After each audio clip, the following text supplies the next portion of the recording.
doesn't start. Hello, Internet. Welcome to the ALRA prototype. I am going to talk about the 8 beginner actions right now. This is the touch strain. Both of these are mentioned as one thing, the first beginner action. So it's a bit complex. The touch strain, you touch strain someone, you're absorbing, as it says here, absorbing the mana from the enemy. It is an exponential curve, meaning it starts out slow. Just to let you know, you cannot speed up the touch drain. And so it's generally hard to accomplish defeating an enemy. It gives you 1 mana at first, and then the total that you get is doubled every second, and not any more than 1 second. It can't be sped up with speed magic, for instance. That is not a thing with the touch drain. It's great though because it might give you mana cap if you touch drain the enemy to death. They become ashes, you gain their mana cap as well as any mana that you had gained. It's great. You might think of that as the offensive drain, and then the defensive drain being funnel drain. If like a spell is being thrown at you, whether it be like a firebolt or even something like sleep or something, they might not think quite the same way, but it is. That would be another spell that's thrown at you, or lightning or whatever, and you funnel drain it, and it beats a spell thrown at you, and so you beat it, meaning you gain mana from it, and you're not hurt from it. Both of those are good things. And so if it's damaging, you wouldn't get damaged, and you gain generally whatever mana they put in the spell. And it's mana, not effect.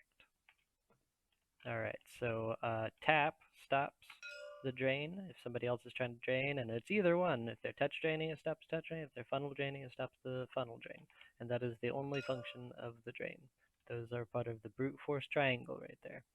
Third eye, you observe magical levels. So you just kind of blink the third eye is what happens, and it doesn't take any mana. These four actually do not take mana.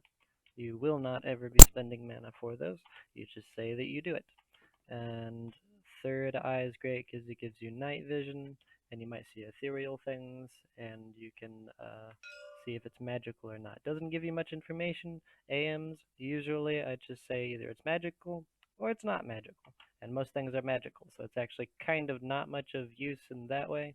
It is 0 mana scrying, so you won't get much use out of it most of the time. 0 mana scrying, well, what is scrying? Scrying is gathering information with magic. A lot of people think of it as magical question asking. The more mana you put into it, the more powerful the spell. In this case, generally, the more information you get. Um, if if it's not enough, then I usually say the phrase "you see vague shapes."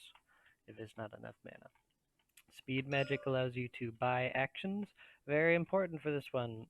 Has like a soft maximum, right? You will die if you spend 10 mana on speed magic, or more than that. So spend 9, or any less than 9, and you live. 10, you die. Um, AMs, there are very specific circumstances where a person might live, but it's supposed to be either 50-50 like percentage chance, or more than that, that they'll die. So I pretty much just say that they will die with speed magic to make it a bit simpler to understand.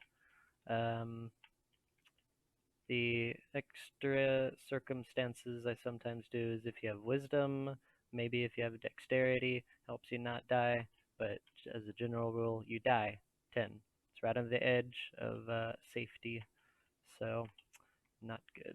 Make sure to tell them to spend less than 10 on speed magic. That allows you to buy actions though, so you can do things or go farther. Movement wise. Shield absorbs damage to your body. It's not like a physical shield, right? It's not conjuring a shield, whether metal or wooden, and it's like a bubble around you from head to foot, all of you. It will protect your body. It does not protect your mind or your presence. And those are maybe a bit more advanced things that we would get into later.